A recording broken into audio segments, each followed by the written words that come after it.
a lot of, very specific and targeted bans, Jax being one of them. M5's played a lot of Jax in combination with Lee Sin as well, so we may also see the Lee ban coming as well. Yeah, no, there's a number of champions, though, that if you start getting into a list of all the champions you need to ban out for M5... It's pretty long. Yeah, you're really shooting yourself in the foot, so I don't know. We'll see. Honestly, after what I've seen of Alex Itch's Kassadin, I don't know. I'm really would be concerned about letting him have Kassadin. Kassadin doesn't work in every team comp, but he is a very strong champion that can snowball incredibly well, and when played by the best, you're going to expect good results. So we'll see what they end up doing. Alistar is banned out. Urgot's another thing to consider banning, but the last time we've seen M5, and when we've seen them recently, they actually haven't been playing Urgot much. So, after the nerfs to him and whatnot, they've kind of stopped. Xin Zhao, the current possibly OP, but, still kind of undecided. Yeah. He seems really good, though. He's a monster top lane if you get the right setup. Jungle, those ganks are just so incredibly, they're just incredible. They're just great. And, the new passive and the ult, you can just, if you want to single someone out, it really counteracts a lot of those, like, protect the blank comps, protect the Urgot, protect the Kog'Maw, protect the whoever the hell, Vayne even. Maokai coming in for the ban next from M5. Yeah, so definitely some solid bans.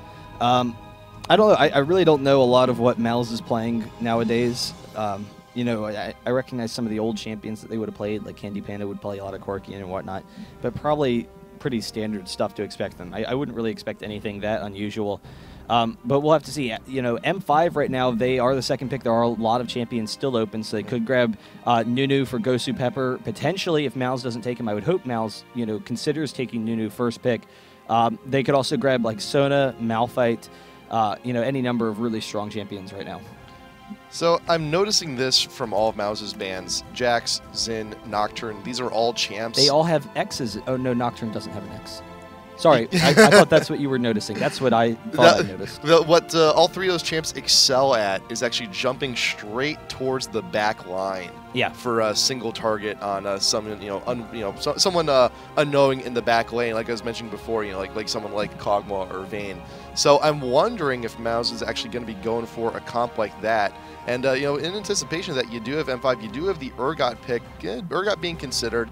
M5, they still have a lot of options, but with that Sona, I was trying to think, what backline AD carries that are worth, getting a comp around.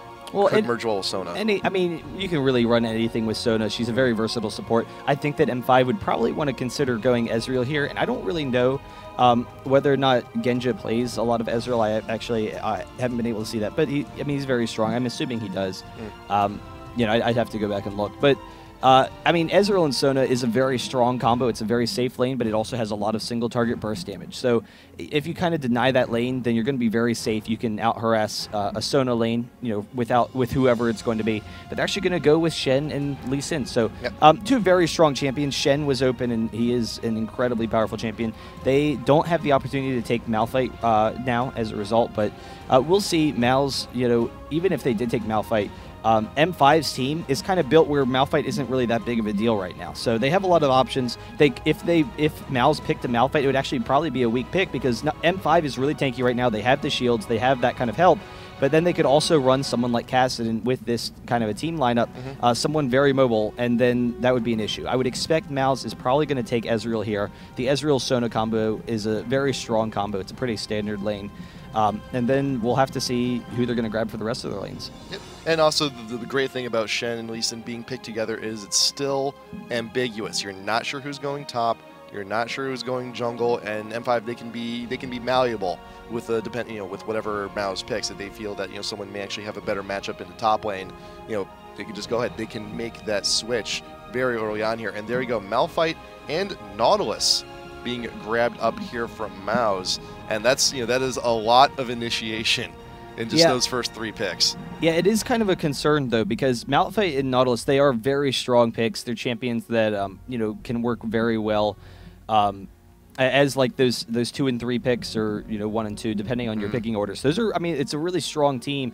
The issue right now is that M5 can kind of build around that, and they have their tanky lineup to deal with Malphite as long as they have carries, that, both AP and AD, that aren't going to be so susceptible to Malphite's initiation, they should be okay, and they should be able to handle that pretty well.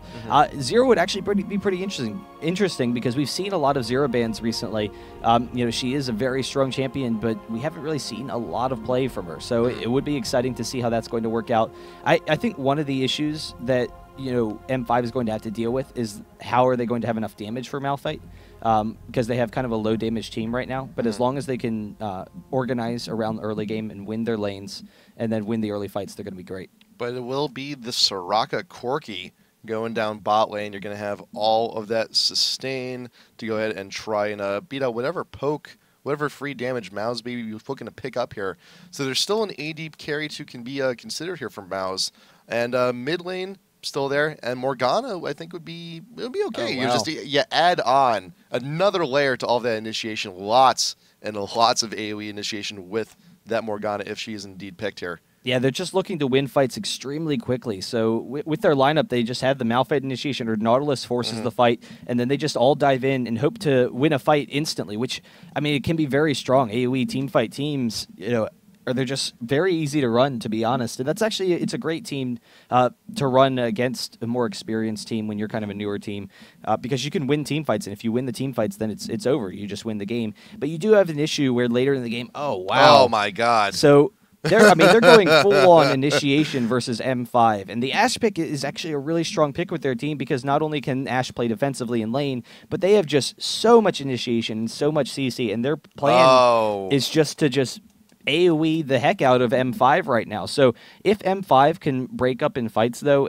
they should actually be able to win smaller engages, like 2v2s and 1v1s and whatnot. We'll have to see how it works. Gragas definitely works, though, because Alexich has been playing a decent amount of Gragas, and Gragas has that counter initiation where you can easily defend against that kind of a team. Yeah, but I think he's the only counter initiation here. Like M5, like Gragas is their ace in the hole. And if something goes wrong, if he misses that barrel, if a team fight goes wrong, if someone gets caught, it's a very risky maneuver that M5 is doing here. But if they can manage to pull it off, it can pay off huge. A lot of single target damage. You have the taunt too as well. So this could actually work out in M5's favor if they don't get caught, if they play careful. But one misstep in Mouz, they can just that is so much initiation. I mean, one of the nice things about Gragas also is that he's a very safe pick as well. He has that mobility that he can get away from that initiation, which is key. You need someone that can do that. He can also pop Morgana's shield, so pop the shield and then throw the barrel off, so you don't really have to worry so much about her walking in with the shield and you're like, what do we do? But Mouz's team, I mean, they have all of the initiation advantage on their side. They get to pick and choose when they want team fights. Ashe Sona is a very strong lane, and it's very strong later in the game because Ashe can just spam out the volleys, and then with the movement speed that Sona gives you, you get to decide where every single fight is going to happen. And then they're going to have Malphite as well for that initiation. So I mean, if they can catch M5 off guard, even if they can't, they have enough CC that they're going to be able to chain, just kill people. And it's a ridiculous initiation and AoE team from Mouz. But if they blow their ultimates, if M5 can bait out their ultimates some and survive with the Soraka heals and survive with the shields and whatnot, then all of a sudden Mouz might find themselves in a difficult situation because they don't have very good sustain damage. Their sustain damage is very low. So they're really all about their ultimates and just quick bursting people down, chaining CC. And then after that, M5 is going to win if M5 is still alive through that initial burst. Well, with a few Guardian Angels, that may very well be possible. We'll see if that actually happens. Now, a common combo that we've been seeing with a lot of teams recently is the Malphite and the Orianna. Now, why do you think Mouz actually went for the Morgana instead of the Ori in this situation? I mean, there's a number of reasons for it. Malphite and Orianna is a very strong combo. Orianna has been incredibly powerful as of late after her changes. She's just a very strong champion. But Morgana's a little bit more aggressive. You have a little bit larger AoE on your ultimate, so if you jump right into the middle of the group, then you have that. But you also have another snare outside of your ultimate, which Orianna doesn't have. So Orianna, you have more poke damage with Orianna, but Morgana can pick people off without using the ultimate. And that's a big issue for Mouz's team right now, is the fact that they're so ult-dependent. So you want at least one champion that's not quite ult-dependent. I mean, they all still are, but the snare helps. But then also the shield, it will help protect Ashe. It'll prevent any sort of initiation advantage from M5. And another big thing is Morgana's a very safe lane. So is Orianna. They're two of the safest lanes in the game. But Morgana's slightly safer against a Gragas. And, you know, Gragas was picked afterwards, but it's still a pretty safe lane. Gragas can free farm in that lane. I mean, Morgana can't really do anything to stop him. So it'll really turn into a free farm lane. And then we'll have to see if Alex Ich can use his mobility advantage to try and take advantage of Mouz. Yep. And got to go back and mention the bans again that Mouz has actually put out there. So it really looks like Mouz, I feel they're a little bit paranoid about Ashe going down early in these fights. With the team that M5 has, is that still a real possibility? Yeah, I mean, it's kind of difficult. If Ashe does go down early, then yeah, Mouz is going to be screwed. But Ashe, there's really no reason for M5 to ever be able to touch Ashe. With all the CC that they have and everything, and Morgana's Black Shield, if Candy Panda dies ever in a fight, then it means that M5 has just completely obliterated Mouz, or it means that they messed up big time. I mean, it would be like, wow, you done goofed. But I don't know. It's, you know, Alex Ich, he has that range. Gragas has that range in the, you know, quick just poke and burstiness to him that he can just, you know, really quickly explode Candy Panda if he gets in that back line. It's just really tough. Other than Gragas, there's no other means really of them effectively shutting down Ashe's damage. So it's really, it just comes down to Corki. And Corki Soraka is an incredibly strong lane. It has very strong harass. Ashe has the range advantage with the volley, and Ashe is a very safe lane, so it's going to be tough to deny farm. But Corki can potentially do it. Yep.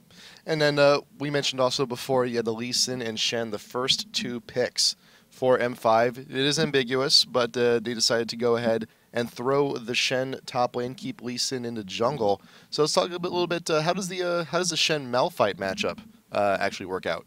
Shen's has the advantage there. It's a pretty even matchup. It's honestly, I think Nick and you casted a game a while back, which was Shen versus Malphite. Yep. And you guys were just like, oh my god, this is the most boring lane ever. Let's just not watch this lane ever. And that's true, actually. Yeah. Shen versus Malphite, it's a very passive lane. Shen will be very aggressive. I mean, there is a lot of minor aggression, but it doesn't seem like you're going anywhere. It's like just throwing two rocks at each other repeatedly. Yeah, the rocks are hard. Yeah, they hit each other really well, but, you know, there's not a whole lot accomplished. But that being said, Shen does have the advantage. He has the constant poke with his Q. He can wear down Malphite's shield. When Malphite comes into farm, Shen has the quick burst with his auto attack from his passive that he can get one attack and then get out of there. That's the best thing for Shen. And what Malphite does is he shuts down persistent attacks. He goes in and he has that attack speed slow, and he just, you know, chases you down and gets persistent damage, whereas Shen has a little bit more burst and has a little bit more ranged harass. Then you also factor in the mana-less champion versus the mana-hungry champion. Yes. So Shen definitely has the advantage there. Malphite should be fine in that lane, but there is the potential that if Darien gets off to an early start, Shen can shut down Malphite if you get off to an early lead, just with how strong he is. And also the best thing you can do if you're facing up against a Shen is just to go ahead and be aggressive in the other lanes. When he hits 6, force him to use the ult, force him out of lane, and give your top lane a little bit of an opportunity to try and catch up or overtake in all of that farm. So right now you do have Mouz looking to mobilize here. No vision here from M5 quite yet. You do have Alex Ich playing guard right there at the red. I think in invade, M5 realizes it's a very real possibility, and indeed it is true. You have all of Mouz up here looking to maneuver their way up through the tri-brush. And you got Alex, he's still staying guard, he's still standing the point. But here, look at how everyone is arranged here, that no matter what path, if Mouz decides to take any path in through the jungle, they will be spotted. And there you go, there's the vision. That's all M5 needed. It's all M5 needed. And there you go, Alex and Diamond Prox will go ahead and back off accordingly. Yeah, Mouz is such a ridiculous level 1 fight. The only thing that would make it better is if they had an Alistar to follow up, but it really is an insanely good level 1 fight. So they want to take advantages. They don't really have any opportunities, so they're going to kind of head back. You know, we'll see. Actually, they might be doing a lane swap, or I'm not sure why Malphite is retreating. Oh, I guess he's just getting another health pot. So he gets his 4th health pot. No, he's not. He just... Oh, yeah, he is. Okay, there we go. Yeah, there you go. I was like, why are you going back to base if you're not getting a 4th health pot? All right, so he is, and he recognizes, all right, I need this regen to deal with Shen. It's going to be a kind of difficult lane matchup, so that's going to be fine. Genji and Gosu Pepper taking the Wolves, that is more and more a common thing that we're seeing lately, from that bot lane. And it's also nice when you're jungler, they can go over for the race, then come back and do the blue. It slows them down a little bit, but the race will respawn about by the time they get back there. So it doesn't put them behind any experience at all. So now you got Malphite looking to go home to the top lane, to the boring lane with the Shen, as we mentioned before. Hopefully this game will be not as boring as usual. Dax getting chunked out huge, but Genja taking a whole bunch of damage in response as well. Dax drinking that health potion, wants to stay alive, and now you also got Diamond Prox looking to make his way through, start on the red, start making those ganks happen. Dedran's not too far behind. He's starting on those wraiths and should be getting the red himself pretty soon. Yeah, and of course the boring lane thing was a joke. You see great harass. The burst down bottom, they have so much harass. I mean, the big thing is that it is going to be an aggressive lane. They're both going to be constantly harassing each other. Then later on, they have the kill potential to follow up with their junglers. Malphite when he hits 6, and then Shen anytime now. So, with that taunt, there's definitely that possibility. But we'll have to see. Bot lane is an interesting matchup as well, though, because Sona and Ashe, they have the range advantage, and they have the harass advantage. So they can quickly burst down Corki and Soraka. But you see already, Gosu Pepper can just keep Genja healed. Yep. So they have the regen advantage. The armor, can prevent a lot of that damage. So it's a very safe lane for Corki and Soraka. Corki and Soraka is one of the safest lanes in the game. And then Corki has the AoE to easily control the lane. But you do have Mouz that are looking to aggressively push or trying to deny as much farm as possible for M5 there in the bot lane. And they do have the ward in the river just in case to protect against those ganks. And Diamond Prox now looking to get a little aggressive. He's going in. He could steal the Wraiths if he wants to, but he's going around the long way for a gank down bottom. This could be really bad. Candy Panda is ignited, looking to try and get away. Diamond Prox to flash away. There's the Q. There's the pick.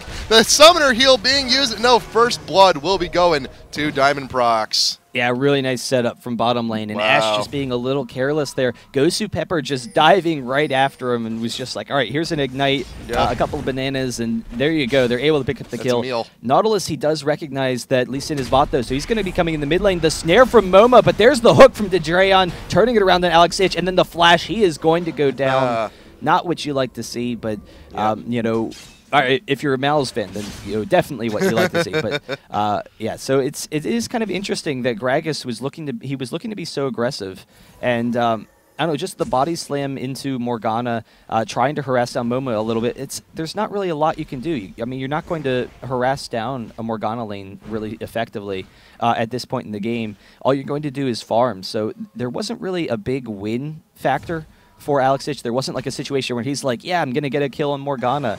It was just kind of, I'm going to dive after Morgana, get some damage, and put myself in a dangerous situation. Yeah, and even then, Morgana wasn't long to be in lane anyway. Low on mana, was going to have to back eventually, but now, with that assist, it's going to be a little bit of a swing, and you'll see that Morgana and Gragas, they're both returning to lane, but Morgana has a little bit of advantage with an extra Doran's Ring, so it's going to be more damage, more health, more regen there in the mid. And not to mention blue buff's going to be coming back up in about 2 minutes. So if she gets past that, that could be a little bit dangerous for Gragas. But he can farm from a distance. He does have the barrels. And also spotted, looking down, wandering down to through the bot river, there is now a ward.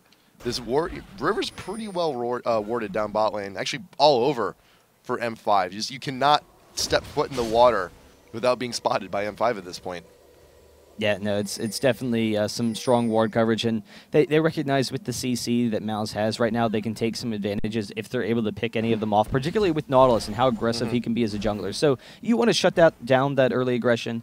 M5 needs to get into the kind of mid game and be able to, if they fall behind ever from Mouz, then Mouz is going to be able to really control this game through the mid game because of how strong their team fighting is. So M5 doesn't want to open up that opportunity. They don't want to ever fall behind in this game. Diamond Prox is still looking to farm, still looking to keep up. And might as well take a quick look at all the farm, too. There's a slight edge for Mouz in the bot lane. In mid lane, you have, the farm is still pretty even, but you do have the assist on Morgana. And as for the top lane, you got Shen 38, you got Malphite 39. It's still ridiculously even. So you look at the gold, it's still pretty even game. You got Alex just using the ultimate to just go ahead and clear some of the creeps out, just looking to push. He just wants to go ahead and clear some room for him to back. How much gold does he have? 700, is that another Doran's Ring, or is that he upgrading the boots, I think? Lucky pick, good choice. Yeah, no, that's definitely really strong. And just by using the ultimate, it's a very short cooldown, like you said. And so, you know, he can just get back to base. He doesn't have to worry about Morgana denying a lot of farm into the tower. Diamond Proc's actually doing a really nice job here. Going to help out his buddy. Going to hold the minions outside of the turret so that Alex Ich doesn't really lose anything. So you actually see he's tanking the turrets right now. In the meantime, Darian doing a really nice job. Going to steal a little bit for himself, but still, Alex Ich was able to catch up most of that. Good guy, Lee Sin. Holds the creeps at the tower, does not take any, well, takes a few, He takes a few. Doesn't take all for himself, and passing off the blue to Alex is going to help immensely, but the last MoMA is doing the same. They're both grabbing blue, they're both going to have it in the mid, so the farm fest is going to continue just a little bit, and hopefully we won't see Alex getting a little bit too aggressive like we did last time. Oh, but Nautilus is coming up in the top lane, and so Darian should be pretty safe unless he goes for, you know, a taunt or anything. So we'll see if Berthana can kind of bait that out. Yeah, I mean, he's still pretty safe at tower, but there you go. Dran is 6, does have the ult. You get the Malphite ult to start off everything. The hook going from behind. The Ignite will manage to take him out. Very well coordinated from Mouz, but meanwhile in bot lane, you do have Ghosty Pepper getting very low. But, you know, hey, it's Soraka. You'll heal it back. You'll be fine. MoMA in the mid, though, with the ult down onto Alex. Alex trying to put down as much damage as he can. Wait for him to get away. MoMA with a nice flash away, and Alex will not be able to capitalize on that. Yeah, and in the top lane, that's one of the nice things with Malphite is you can just sit back, play kind of defensively, and then easily win a lane. You know, with your ultimate, just force that initiation. And he's going a standard 2 gold per 10, but Darian going into Giant's Belt. So as a result, he's actually going to keep falling behind on farm. It's you know, that's going to be an issue. You know, Malphite doesn't really need that much, but he's still going to be pulling ahead of Shen. So we'll see how he builds from there. You know, it is a very strong build if he's going for like a Warmogs or Frozen Mallet or something early. So now you see that now M5 is taking a little bit of the upper hand here in bot lane. Right, Mouz has been pushing for most of the game, but you know, it's M5's turn. It's like, you know what, we want to see you. We want you to know how it feels to be farming at your own tower. They're being a little bit aggressive, and they have the ward coverage to back it up as well. They see Sona's inventory, and they realize like, hey, you know, no wards there. So that's, you know, that's our opportunity to push. You have no coverage in a river. Yeah, and one of the nice things with the Corki Soraka lane is you can easily push Ashe under tower, and then Ashe can struggle with farming. But then also, you can't drop wards. Even if Sona had wards, Ashe wouldn't, or they wouldn't be able to drop them. So it opens up ganking opportunities if you can push them underneath the turret. Right now, they're pretty safe, but Nautilus is coming down bottom once again. Candy Panda, he is 6. There's the arrow on the Genja. Drayon with the follow-up, the Sona ultimate, but Genja barely able to get out of there. Unfortunately, Ghosty Pepper might not be as lucky, but Shen coming in, really nice turnaround with Darian, and then Genja just wrecking Candy Panda, punishing him for his hubris. Coming down, though, you got Alex Ich coming in through the tri-brush. He has been poking out, and Mouz knows he's there, and they're pinging like mad. Candy Panda, GTFO, we will die. Yeah, but they do have the dragon control, so they're going to be able to take that very easily. Malphite is up top. Darian actually getting out of there, so he wants to get top as fast as possible. But there's the dragon, and all of a sudden M5, they're pulling it back. I mean, it really, you know, it's still a very even game. Yeah. But really nice job from them. Nice coordination from everybody. Alex just knew the right time to come on down. And the dragon, you know, that Ashe arrow can do so much right now for Mouz. It can actually, you can just start the entire show, start the dominoes falling, just ult after ult after ult. Unfortunately, Dax just could not get off the ult in time, and Genja did Valkyrie away to safety. But still, though, you managed to you managed to force Shen to use the ult to get him out of top lane, and look what happened while he was away. Berthana getting a 2-level lead. Oh, and 20 CS ahead. They were dead even right before that situation. You know, Darian, he still has the range harass advantage, but it's a little bit more tight for them. Diamond Proc's coming up in the top lane. There's no wards for Malphite, so they might be able to pull this off. There was a ward in the tri-brush, though, so I think Berthana is a little bit hesitant here, and you're realizing, like, okay, there could be a Lee Sin in that bush. I'm not quite sure, but I saw the vision on him earlier. It's very likely. Might as well just dance, be safe. Yeah, so he's going to be safe. It will push back into his tower. No big deal there. Yeah. They're not going to tower dive Malphite, so he's very safe. With the AoE, now Malphite, he does have an advantage over Shen as far as pushing is concerned. And so if he can if Malphite keeps the lane even and he can walk up and AoE the waves, then he opens up opportunities where he can maybe push Shen into the tower or maybe leave the lane. But you see right there, even when Darian is so far behind in this lane, he's still able to harass down Malphite pretty successfully. Oh, yep. And we also mentioned about the mana issues that Malphite has earlier, and he's he's looking pretty low right now. He's going to have to back relatively soon. Granted, he does have the Philo Stone, but still, it can only regen so much. And if you're killing time there, you're going to be taking quite a bit of damage, waiting for that mana to come back. Ult going down onto Moma in the mid. Moma with the ult in response. You can see if that gets a kill later on, but you see Div, Diamond procs. Nice Ash arrow to keep the Lee Sin away. Sona ult, trying to get the retreat, but no, Diamond procs will get that kill in bot. Are they going to go for 2? Oh, the flash kick. Keeping Ash in the mix. Will get out of there with the Summoner heal. Will it be enough? Banana! Banana! Gets it. Ward hopping, Diamond procs. Nautilus is coming down, but really nice play. You know, getting both of those kills for his team.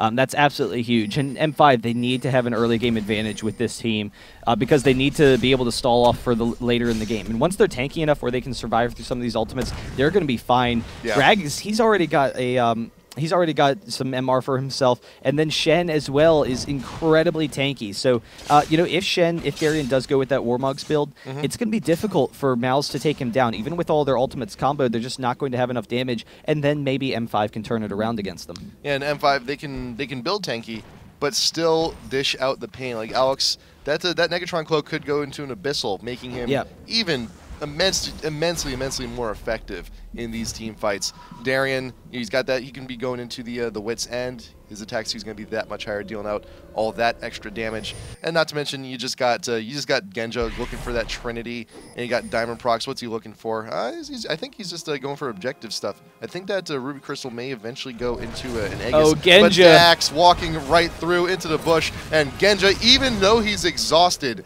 still manages to connect with the kill. A little bit of misstep from Mouz there in the bot lane. Just waiting for him, just biding his time. And he has a very strong early build. You know, he can build into Triforce later, so that'll give him a little bit more burst, but it also gives him a little bit of tankiness. In the meantime, Gragas and Lee Sin are in the top lane. They could actually dive this, and Malphite is pretty tanky. It's pretty tough to dive him, so Darian, they'll wait for him to push in, but Nautilus is coming up as well, and there's the ward, so they're just going to go for it. The ult is up for Alex Prothana. It does have the ult available. I would use it real quick while you can. There you go, and here it comes. Nautilus with the ult, keeping Alex still, but there you go. The Fat Man still in pursuit, uses the ult to finish off the pile of rocks, but Alex is in a bit of trouble there. The Morgana ult still procs over the wall, so 1 for 1 there in the top lane. Good coordination from Mouz to come up and help out your team. But Genja looking to camp out Candy Panda here. Soraka can tank it for him Go too. Pepper, Genja, you got to go in. But looks like Prothana has DC'd, so hopefully we'll see him back here or see a pause in just a second. But you do have a moment there.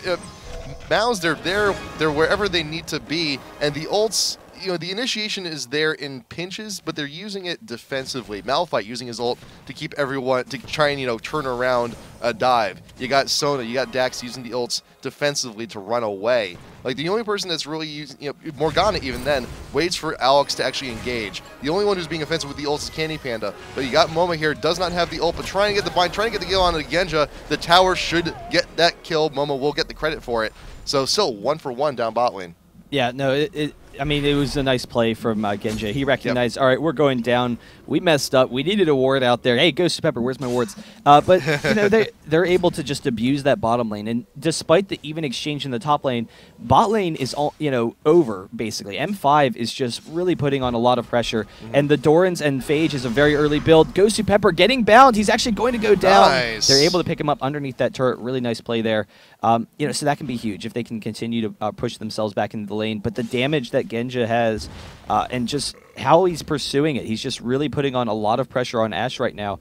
So we'll see if that turns into a noticeable farm advantage. You do have Moma going to find Diamond procs. The kick backwards with the wave to go ahead and continue to connect. Alex Itchy's waiting for his moment. Ult is up, but he's not going to be using it. That barrel will not be hitting its mark. Yeah, so Morgana is able to get out of there, but it was still really interesting play from Diamond procs, using the ward just to always have the good positioning on Morgana and constantly get off attacks. They are going to be able to back off here and grab this dragon, pretty safely because of the control that they have bottom lane, because of how strong Corki is right now, and that also Morgana's gone. They will have to watch out though for the initiation from Ashe. Yeah, Hawkshot, they do have vision, but no, it will be too late. M5 have secured themselves yet another dragon. Back off, scatter, get back to your lanes, continue the farm. But Genja, He's playing like a jungler here. He's just waiting to camp out, and Dax may fall victim to this again. There's the ward in the bush. Here comes all of the burst damage, forcing the flash out. Ash Arrow for the counter initiation, just trying to keep them obviously. Get off of my support. The missile coming in. Dax getting very low, but Dedrayan not there in time for the hook. No.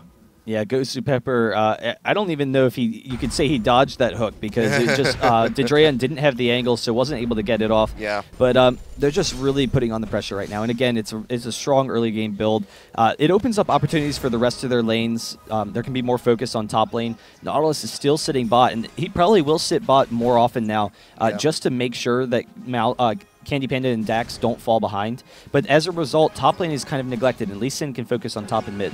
Yeah, so Dedrayan's definitely looking to babysit here. And Pradhana had a little bit of an early lead the last time when Darien left lane, but now, yeah, with all the aggression, with the ganks coming in earlier, yes, the tides have actually, coming back, returned through into normal here. And M5, with that dragon, with all the aggression, edging out a little bit of a gold lead here. It's still nothing too huge, but it is significant, and it does speak with their game plan, what they're trying to accomplish here. And you do have like Diamond Prox here, looking to get a few GP10s for himself, so they're looking to drag the game out just a little bit. Abyssal being built onto the Gragas is going to be a lot of extra damage, and he's going to be a little bit more tanky in that mid lane as well. And you also have the Trinity 2/3 of the way there onto Genja. And one of the tough things that M5 is going to have to deal with is Profana, a really nice build. He goes for that Sunfire, so he already has a pushing advantage over Shen, but he just increases it, so he's going to be very strong. Genja looking to get in behind Candy Panda once again. Will have to back off when he sees Dax. But so as a result, Malphite can just constantly push Shen into the tower, and at this point, Shen just doesn't have enough damage, to harass him down. So Malphite has an advantage. Darien has caught back up to him, so that's definitely a nice thing. He caught up on that for the most part on that farm advantage, but Malphite is going to be incredibly strong in those mid game fights and almost unkillable. I'm still looking at Genja just going around the back of the tower to just try and get more missiles down onto Dax and onto Candy Panda. Just that harassment is way too great. And you do have Dedrayan here going back, starting on that blue. He's got a little bit of an issue here. He needs to try and, babysitting any one of these lanes would help out Mouz immensely, but it's just a matter of how much success can you possibly have. Yeah, no, it's tough to say. They could almost leave bot alone. I mean, yes, Genja is abusing Ashe right now. He's 2-1-3. Yeah. But Ashe is keeping up farm, and Ashe, as long as Ashe plays defensively, Candy Panda should be fine. He has the range with the volleys where he can kind of sit back. The issue is if Genja starts to zone him outside of the tower. Like right now, Candy Panda can't farm these minions because Genja would just dive at him and go for kills. Right. But I don't know. We'll have to see. I think Nautilus might start to focus a little bit more on mid. It's kind of a difficult gank for them. Gragas is a very safe lane. Top lane as well. They're not going to kill Shen under tower. He's just going to tank forever.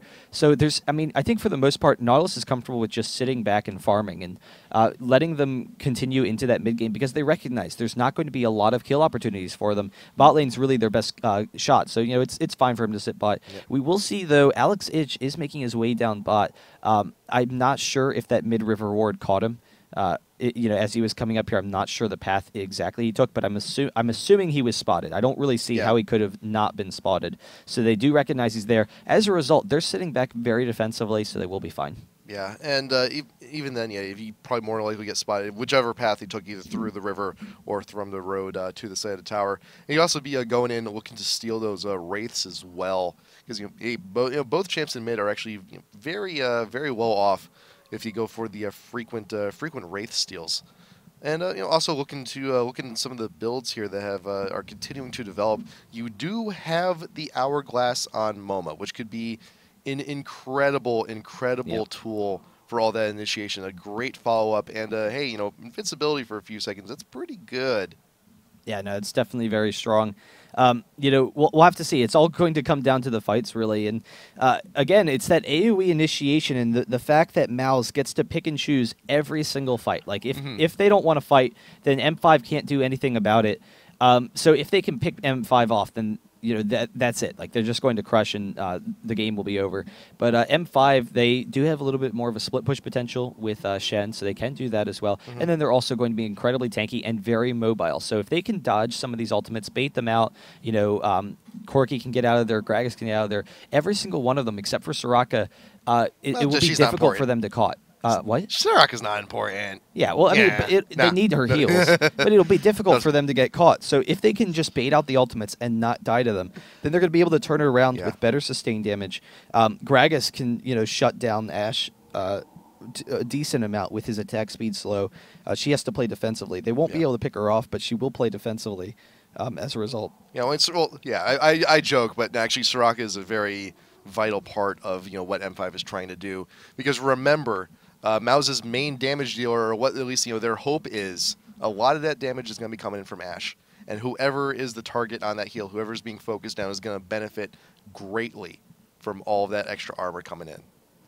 Yeah, so we'll have to see, how if Mouz can come back. They're only 2K down, so it's really not that big of a deal because of their potential in team fights. We'll see how they can kind of force things. They don't have a very good Dragon team, which is going to be an issue. M5 can take Dragon very quickly with Lee Sin with the Wriggles, so they're going to be very safe there. So M5 can continue to build their gold lead in that means. And also as a result of that, not being able to force the Dragon, it means that Mouz can't force fights right now. And right now, this is the point in the game where Mouz recognizes if there was just a 5v5 fight or something like that, they could win that fight very easily, and they would want to fight that. They just have no way of forcing it. So the game will, wait out a little bit longer until there's some objectives that Mouz can start forcing.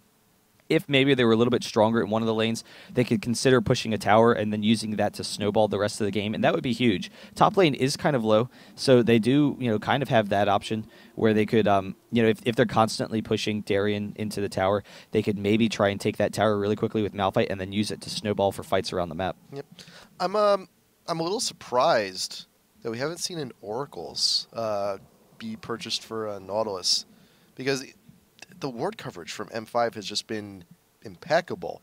But granted, bot lane, it's not too much of an issue because the Ashe arrow, the stun is long enough, and you have all the follow-ups. You can actually still get in and still get all of your CC and your ults down, within that time frame. But still, though, Mouz has got to be wondering, it's like, oh man, they've been buying a lot of wards. You just look at their inventories; they've got great coverage, and you saw at the beginning of the game as well, just the entire river was just owned by M5. You could not walk in that thing. You could not get your feet wet without M5 knowing about it. Yeah, it would be very strong. The only concern for Mouz right now is, what does having ward coverage give them? And it doesn't really give them a lot yet. So M5, they don't have a team right now where they're looking to pick people off. They're not looking to get kills and whatnot. If that was the case, then yes, Mouz would want to get rid of the wards because they'd be like, oh, if M5 has vision of us, they're going to catch us in the river and kill us. Not an issue in this game. The next situation where you would want to get rid of the wards, does Mouz want to force fights? Do they want to, try ganks with Nautilus and tower dive people and, get kills? Not really, because they don't have enough follow-up with it. They don't have the damage in these small situations to take down these survivable members of M5. So there's case number 2 out. Nautilus doesn't really want to gank right now that significantly. He kind of just wants to sit back. So I think what's going through his head right now is not how necessary Oracles is, though it would be a very strong purchase. Denying any sort of map control is always huge, but he wants to be as strong as he can be for these mid-game fights because they know that they need to win a fight just outright. They need to just obliterate M5, so he doesn't want to put any sort of goal disadvantage to himself by itemizing into that. So we'll see how that works. I think it's interesting. Soraka already has an Aegis, so it was around an 18-minute Aegis. Definitely going to be incredibly strong for their team. Having that aura and just being naturally tanky against that AoE damage is definitely nice. And you see every single one of them, again, is building tanky. The Trinity Force build for Corki, as opposed to a more standard DPS build, he knows, all right, I want to be kind of tanky. I want to have some burst damage. And survivability is going to be the main issue. Damage is not. They will have plenty of damage as the game progresses. It's just surviving through the burst. And if he gets caught out, he doesn't want to go down. Yeah, Lee Sin, he's tanking up himself as well. He's got the Heart of Gold. He's got the Null Magic. He's also got the Wriggles, which remember that Wriggles recipe. There's still a long sword. There's still a cloth armor in there, so it does give you a little bit of extra damage. It does give you the armor. It does give you all a little bit of that. Plus, you got the sustain. You got the lifesteal in there as well. Giant's Belt on Shen, more health. The Abyssal, the magic resist for himself, and the shred on all the enemies around him too. So, yeah, M5 they're starting to beef up. They've been going to the gym just a little bit. Honestly, I'm just really excited to see how these fights are going to progress because it's going to come down to M5's experience and coordination. If they can cycle out the fights, it's going to be really impressive for them to win fights later in the game. So, I would expect some really pretty fights because they're just going to have to really perform technically very well. They're going to need to have just constant cycling. Everyone's going to get very low and just barely not die if M5 is able to win the fights. If not, then we're just going to have to watch some AoE explosions and it'll be like a Michael Bay showing. That's the kind of game we're looking for. It should be pretty interesting later in the game. Those are always fun. Those are always fun. But there is still a decent level of coordination that has to go down with those team fights. I mean, we saw it before. Ash Arrow going to try and start the show, and then everyone just dominoes one by one by one. Everything should just hopefully fall into place for Mouz, so they can go ahead and get that dominant team fight that they really, really want. But the big issue for Mouz is going to be their damage output because they have the CC, they have the initiation, but again, they're very ult dependent and they don't have a lot of physical damage. It's all reliant on Ashe, but because Genja is doing a nice job at that bottom lane, Ashe is a little bit behind. And so, going the double Dorans and the Vamp Scepter is a very nice build, but if Ashe buys a Bloodthirster, then she's going to not have as much damage output as you would like in fights, and then she's also very far off of her Infinity Edge. So, she's not going to have an Infinity Edge until the late 20s. Likely. And so if that's the case, then that's a period of time where they just don't have the follow-up physical damage against a pretty tanky team. So HP counters out AP Burst, which is mostly what Mouz has. Armor counters out physical damage. Well, the Soraka armor will be fine for them, and then having the HP, it counters off the burst. So we'll see whether or not Mouz has enough damage to take down N5 in these fights. But I think it's very likely that as the game progresses, we might find ourselves in a situation where Mouz gets really nice initiation and just, throws off all their ultimates and just doesn't have enough damage to take down M5. Yeah, and hopefully, you have to think about, the primary targets that Mouz wants to focus down with all that damage. And I could see them, if they manage to get the kill onto Genja, they may be able to sway the fight. But oh, yeah, definitely. But here's the thing, though. He does have all those escapes. He's got the Valkyrie. He can get away. Heal from Soraka. Summoner heal on himself. He still has the flash available, too. It's gonna be rough. I mean, if they can take down Genja, that's that's a victory condition for them. So that would be perfect. They really, I think they need to rush a Abyssal Scepter as their next item on either Malphite or onto Morgana. So they need that follow-up damage. The magic resist shredding would definitely be really nice for their team. So we'll see how they kind of do that. If they can pick off Genja, that would be huge. And again, they get to decide when and where the fights are going to happen, and that's always a big advantage. In this game, and that's the advantage that Ashe gives you. So we'll see if they can pressure that. Hopefully this game's underway shortly, but we can check out how M5 can deal with Mouz and stop watching the flickering silence. I'll be honest, I didn't want to mention it, but it's really been paining me here. Just over. No, the potion on the clock has been bugging me just a little bit, but thankfully enough, the resume has happened. Dax is back. Going to continue on with the game, and you do have Dax and Candy Panda there grabbing the small golems whenever they can, because it is a little bit of a sign that farming in lane is a little rough. It's a little hard. These neutral guys, they don't really fight back as hard, so it should be easy enough to go grab and pick up those. Yeah, and Alex Ich actually just dropping a ward, so they have the vision control there. They will be able to he will be able to recognize when Nautilus is coming in, because he's really the most vulnerable lane. If Nautilus comes in with the ultimate, Morgana can follow up. They will have enough damage to take down Alex Ich. So we'll see if that's the case. But he should be pretty fine. He should be fine as long as he can get off his body slam, get off his ultimate. It will be difficult to engage on him, and they can continue to stall. Yeah, and those wine bottles, those barrels are really starting to hurt too. I mean, he's starting to itemize very well. He could also be building into a DFG. Each barrel right now is about 400 magic damage. You add that with everything else, with the ult, with hopefully a DFG being built next. That could be pretty bad, plus the shoes. And the MR Shred MoMA going down, about a third health, popping the ult in defense, but the belly bust will get Alex away. And meanwhile, top turret does go down. Porthana may be able to go ahead and get that one, but Darian is a little bit miffed. He's a little bit angry about that. Yeah, and he just doesn't have enough damage to deal with Malphite's push. And the big thing with Alex Ich is he has the regen advantage, with his passive, but he also has very short cooldown. So he can force Morgana back and then take advantages. They do see him. They do ping him out, so they recognize he's coming down bottom. But I think Dragon is going to be up shortly, and they will be able to take it, or just maybe even tower dive them. Ward spots out Alex, and now Mouz realizes they're in trouble. Lee Sin's coming around too. Nautilus, can you get here in time? Malphite and Morgana, all 5 members of Mouz are here in the bot lane, looking to prevent a potential disaster here. You have 4 members of M5. You got Shen with the ult ready and raring to go in case something happens, but you got Gragas and you got Lee Sin. They will break away and change their minds here, but Momo will discover Diamond Prox is still in the neighborhood. So right now, Nautilus, if you want to get that red, you got to hurry.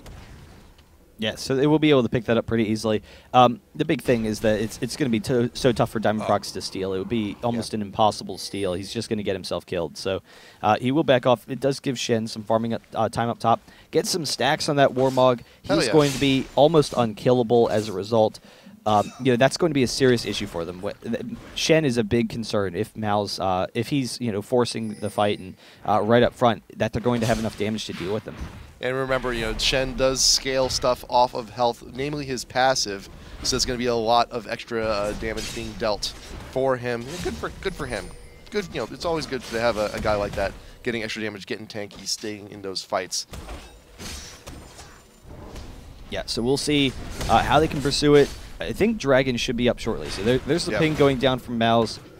M5 will have the advantage at this Dragon fight, but Mouz, if Malphite comes down bottom, they could potentially fight it. And Perthana, he is going to be heading down bottom, so he wants to be there. They want to win the fight, and it's 22 minutes in. This is around the time when they need to be winning fights. They need to be winning these engages, and they haven't had one yet.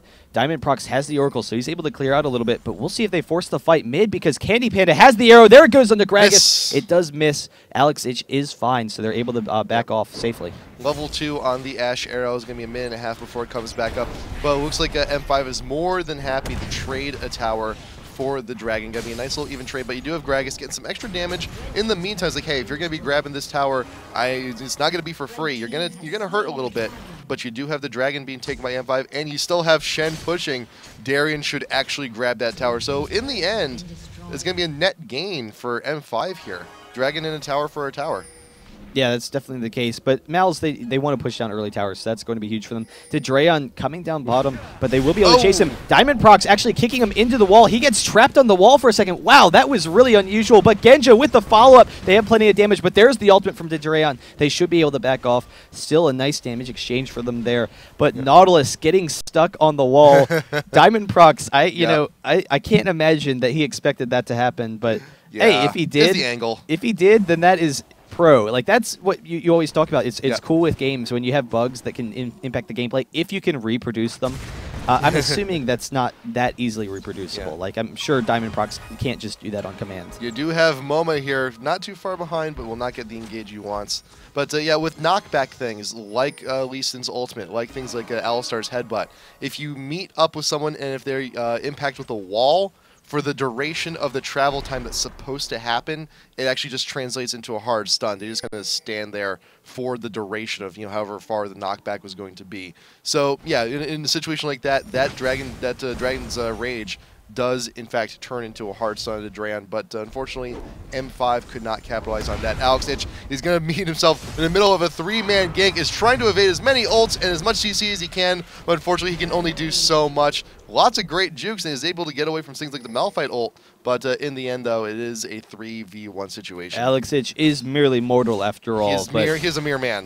They're just chaining CC. It's really difficult to get away from that, but you see how much of an effort it was for them. They had to use 2 ultimates, a number of abilities, Ignite. It's a really big monumental effort to take down one member. So they, in team fights, if M5 can make that kind of thing happen, where all of a sudden Mouz is using all of their ultimates just to try and take down maybe 2 members, and then M5 can still kite them, then that's going to be a win for M5, because then they just won't have the damage output. Mouz won't have the damage output to deal with the rest of the team. Yep. However, if Mouz can actually continue to catch out members of M5, then of course, over time, the gold lead will swing, the shift of power will go over, and then Mouz could very well take this. But you do see you do now have the DFG Yeah. being built for Alex with the needlessly large rod. And again, M5 is in a situation where they need to be ahead in gold right now in order to be able to deal with Mouz. So they can't fight their team if they're behind on gold. Mouz would just easily win fights. So it's definitely key for them to keep that gold advantage up. But they're farming very well. Gragas in the mid lane just absolutely farming like a boss. So is Morgana. They're both just free farming there. Yep. And you also have Nautilus. You have Dedran down bot. He was babysitting just for a little bit, but realizes, okay, M5 is bot lane. They're not going to be as aggressive as they used to. And go ahead, go back, take those golems, farm up just a little bit. Keep that farm up because, right now he's neck and neck with Lee Sin in terms of level. Is gold the same story? Pretty much, yeah. It's about like a 200, 300 gold difference between our junglers. So that's actually not too bad. Yeah, so they are fine, but Nautilus is set up in the bottom lane, and with the Ashe initiation, they'll have plenty of damage to follow up, particularly if they catch out Soraka here. So we'll see if they can time the flash and get out of it, but it's a dangerous situation. Oh, there it is. Oh, nice juke. Just nice flash. Watching, waiting. Ghosty Pepper's like, are you serious? Come on. Is that going to work? No. No. So he's fine. But yeah, a little bit of a better angle too, though. Like if you actually got in the bush and fired it. And it goes to Pepper, you'd have to go ahead and juke over. You'd flash over to the side. Could have left him open for something like a Sona ult or even Nautilus if he just got really aggressive. But still though, it is a flash wasted. So it's still an advantage for Mouz. The Ashe arrow is going to come up way before the flash does. Meanwhile, in Moma mid lane, still looking to duel it out with Alex. But here you go, Diamond Prox is top lane. Taunt going down onto the Malphite. Diamond Prox kick into the wall. There's that hard stun I was talking about earlier. But Brothan does use the flash to try and get away. Ult to clear the distance because you do have Alex Ich in response. He's coming on down because Moma is here. Presence. The ult is up as well. Is he going to use it? He's waiting on it. There you go, Nautilus is here as well, just for a little bit of backup, just in case Alex decides to rejoin this fight. Yeah, and in the meantime, Ashe and Sona, they're going to be pushing down mid lane a little bit. Nice. And the rest of Mouz could potentially regroup with them. So Ashe's ultimate will be up shortly, and they can try and force down a tower. Bot tower is down for M5, so nice advantage for them. But I don't know. We'll see whether or not Mouz starts to push. And the big concern is that Gragas can easily stall out waves and can counter push or poke them down under the turret. That's definitely what they don't want to allow to happen. That would be a worst case scenario for Alex Ich to be able to poke them down and slowly wear them down under a turret. However, Ashe has the range. That Ashe should be okay. Moma taking some nice damage. Gragas, Alex Ich just saying, get out of my lane. But Ashe has the range, auto attack range, that she can poke towers very easily, and they have the CC where they can set up at a tower and be very safe. So I wouldn't be surprised if we started to see that from Mouz. Yeah, but you do have Gragas. He's powerful enough to the point where one barrel can pretty much take out nearly an entire creep wave, and that's the power that every great Gragas strives for, just to take out and melt a creep wave instantly. So it's gonna be difficult for Mouz to push with that kind of pressure. But you do see right now they're looking to clear the Baron pit. There's taunt going down onto Malphite. He is a little bit caught, but you do have Moma, you do have Dedran trying to draw the line. Alex Ich, do you want to cross that line? Ashe arrow coming on in. Will not be getting anything off of that. Gragas has been rooted right in front of the Baron pit. And Diamond Prox looking to get those slows, looking to get whatever damage he can. Ignite going down onto Nautilus. The Gragas barrel sending Malphite back. There's the Sona ult, keeping Gragas still. The nice extended fight still going on. Morgana with the ult, keeping so mobile. Still. Dax, though, has been soloed out in the middle of this fight and may get pitched in. Here comes Genja. Sona should be going down here. There's a lot of damage. But Gragas is chasing down Malphite. He picks up the kill. Nice. Sona, will you still be able to get away, though? Missile. Nice. Dax trying to juke as much as possible, but Alex has been coming around. And I just want to point out how incredible a fight this was. And this is what I was talking about earlier. M5, in order for them to win these fights, they need to use their mobility and constantly kite and cycle out excuse me, of Mouz esports, and that's exactly what just happened there. Right. Mouz, they used the Malphite ultimate and the Ashe arrow and all sorts of stuff, and they just couldn't force a fight. Genja can force them out of there. Alex is just holding point, but they just have so much mobility, they're able to chase them away, and Mouz was never able to get the ultimates that they needed to, and they had no damage in order to take them down. Genja taking a lot of damage himself, though. Candy Panda almost taking him down, but the Valkyrie over the wall, he's almost going down to the Ignite, but there's the kill onto Ashe. Gragas' barrel up once again. Diamond Proc still in pursuit. He doesn't have enough energy for that ultimate, but he can still chase him out while they're doing Baron, and they will be very safe to do so. Yeah, all the rest of M5, they're still there. They're, albeit a little bit weak, they still have the power and the attack damage to go ahead and take out this Baron. And even then, that was Mouz engaging in a 3v5. Yeah. And good work on Candy Panda for a time being, though, to try and take out Alex. Alex did end up missing barrels, but I think Genja is going to get caught out here. Very well done from Mouz, but I think that's all they're going to get, though. I don't even know what Diamond Prox thought was there. He was just, I don't know. He gave Genja a little bit of a, hey, how you doing? Oh, Alex may be caught here, but right now, Duran, he does not have the rest of his team. He does have the huge shield coming in from Morgana. It's like now it's protect the Nautilus. Diamond Prox, he wants that kill, but Alex with that barrel, with the ult, will be able to pick that one up. Yeah, and I'm a little bit surprised that Alex didn't use the barrel a little bit earlier to just do the quick burst, but I think he wanted to hold on to it for a second in case he needed to use it for to disengage or for... And he thought that I think Lee Sin could pick up the kill anyway, so he could hold on to that barrel, but really nice play from them. And again, it was just masterful work by M5 in that team fight, and they just played it perfectly, and Mouz can't touch them. And that's the big issue, because Mouz, their sustained damage is so incredibly low. Ashe, finally has some decent DPS output, but when you compare it with Corki, Genja is just miles ahead of Ashe right now as far as damage is concerned. And all of M5 is that case. All of M5 has much better sustained damage, and they can win longer fights a lot better if Mouz can't hit their ultimates. And it's going to be very difficult with M5 playing the way they are. Yeah, I mean, Alex, he's got that damage. Darian, he can sustain those fights long enough to keep those taunts alive and raring to go. And yeah, so Candy Panda, very far behind the Genja. It's a pretty wide margin. It's almost nearly 2K.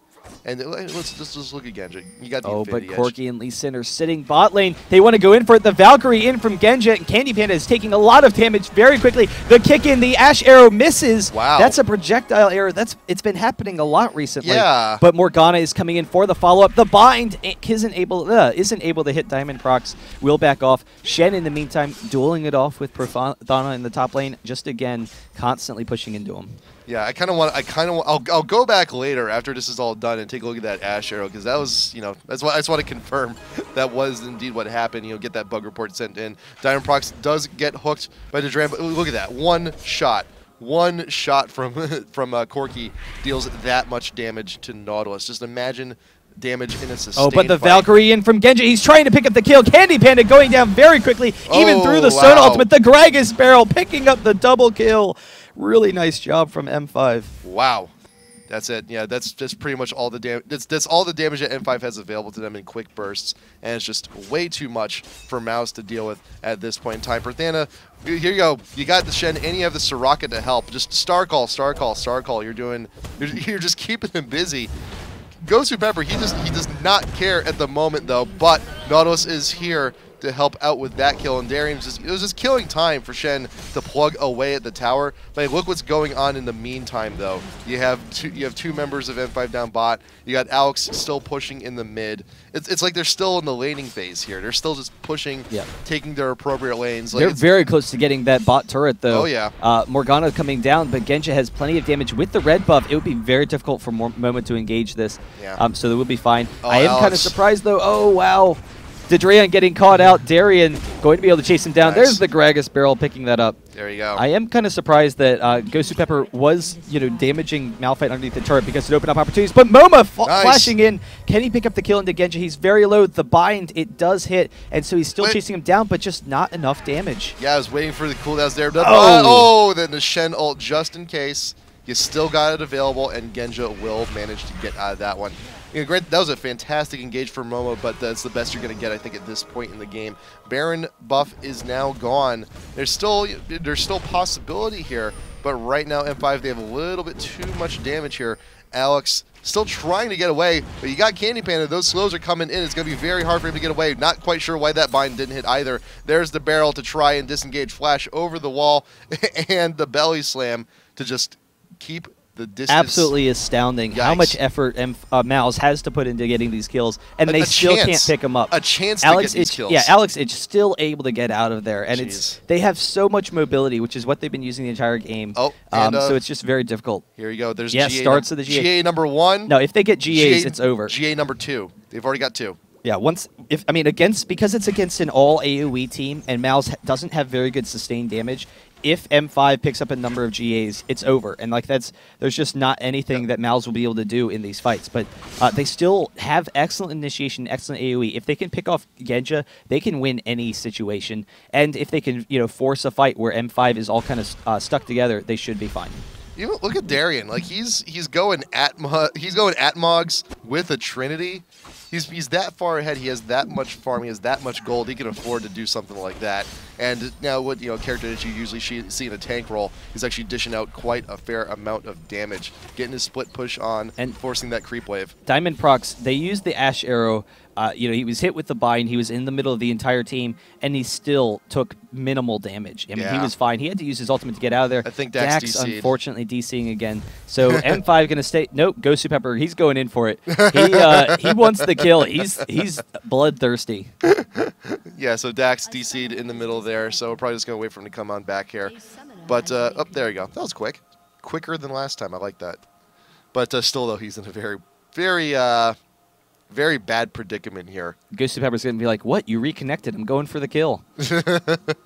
He should be okay, though. I mean, as long as the rest of the team doesn't jump in. But run, bro. I don't kill you.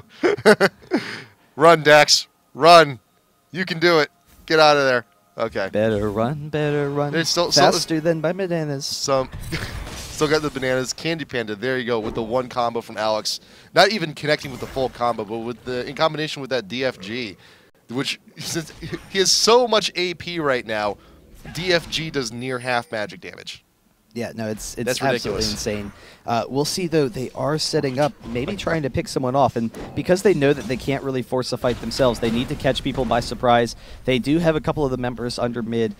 One of the issues that they're going to struggle with is it will be tough for them to force fights because of the initiation that Mouz has. And then it'll also be tough for them to poke down towers, because poking down towers means that Genja's out of position.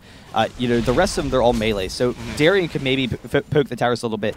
But if they try poke down towers, Morgana's going to be able to AoE clear and be fine. But it also opens up opportunities where Mouz can get that initiation on Genja that they want. So they can't do that. So as a result, this game will be slow for M5 to try and press their advantage. They can rely heavily on Shen, though. So if they have 4 members in mid and then Shen split pushing, he can slowly take advantages away from Mouz. So you got all of Mouz pushing up in mid, trying to make something happen. You still got Darien.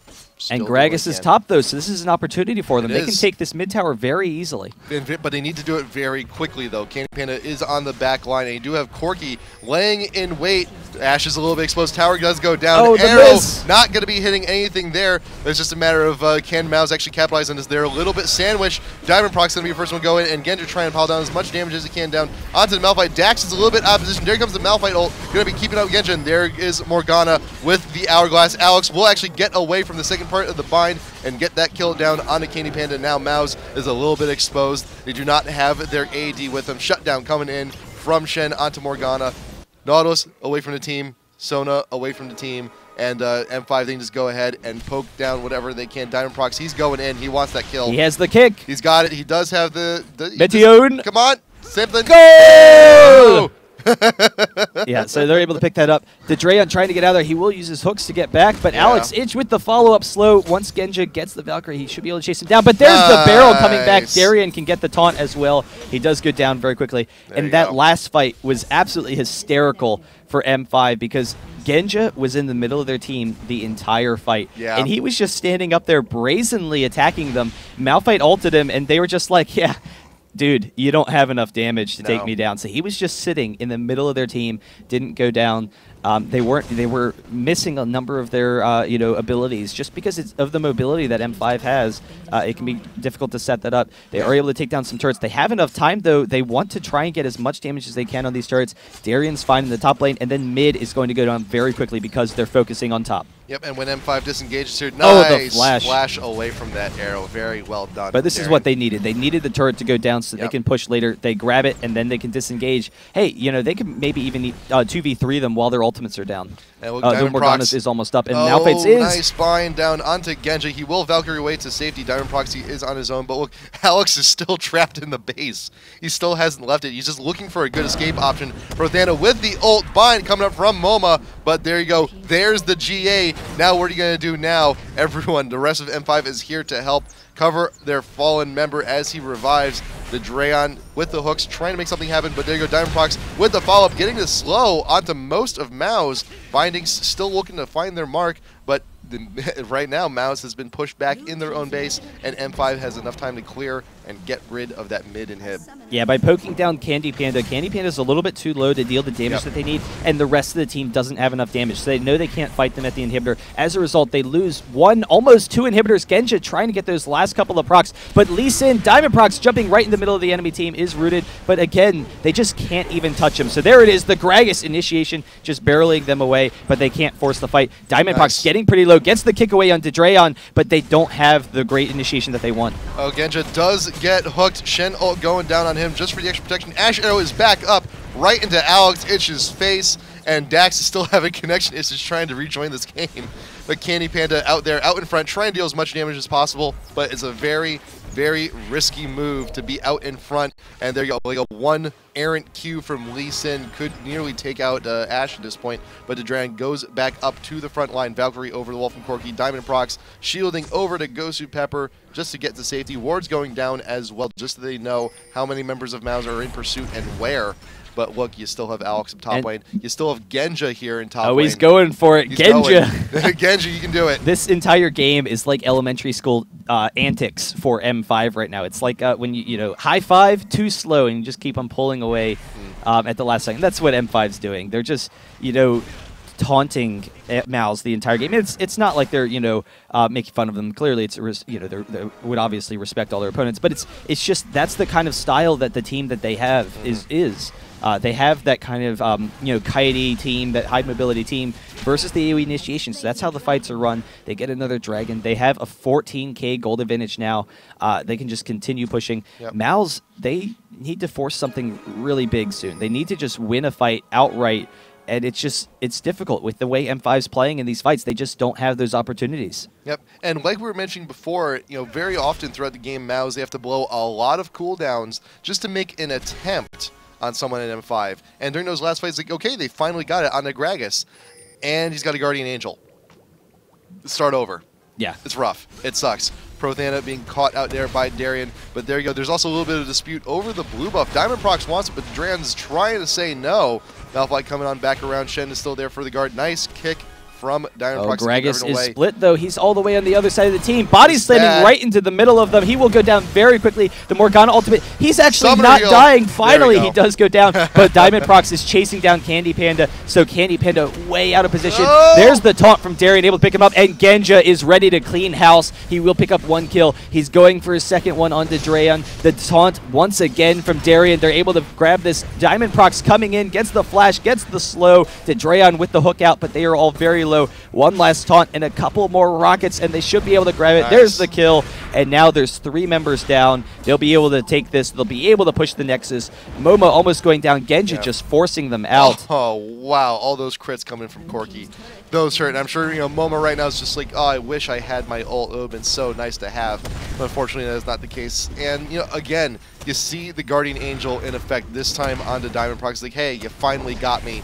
Do it again, but the rest of the team is there to follow up with all the damage. Shen ult coming on in to Genja, rejoining the fight. Prothana's in a whole lot of trouble. Genja's just standing there. He doesn't even care. Doesn't really need to do a whole lot at this point. Moma's the only one here to defend the base, and right now Nexus being focused here for M5, and it will go down. Game 1 going to be going to Moscow 5. Good job. Dominant pretty much all game long. Yeah, really impressive play. And again, it comes down to coordination in the team fights. They need to have very coordinated fights in order to win that, and they absolutely did have it. They you know, looked really impressive, and they had too tanky and mobile of a team for Mouz, which was the issue when Mouz was picking. You know, particularly with the Malphite pick, that was a concern for them. But they had the AoE in the initiation where they could have had early advantages. They just couldn't ever press anything where M5 would be grouped up. They weren't able to force those fights. Alex Itch ended the game 428 CS. You know, he was decently farmed, but so was everyone. Everyone was you know, getting pretty high up there. So very strong all around. Really nice play from M5. 428 farm is decent. That's okay. That's. I mean, like two. It's nothing to write home about. 250 or 300 farm is like pretty decent for a game this long. 428. That's like getting kicked out of the all-you-can-eat restaurant. Like that's just like I've seen better. Yeah, no, it's pretty good. Yeah, I mean, we have seen better, but no, it was definitely very impressive by Alex Itch. Very well done, and we'll be heading into game 2 as soon as we can, and hopefully we'll also have a little bit more details on the match coming up following this one. So do stick around. It's going to be a good day for League of Legends. IPL Elites continuing after this.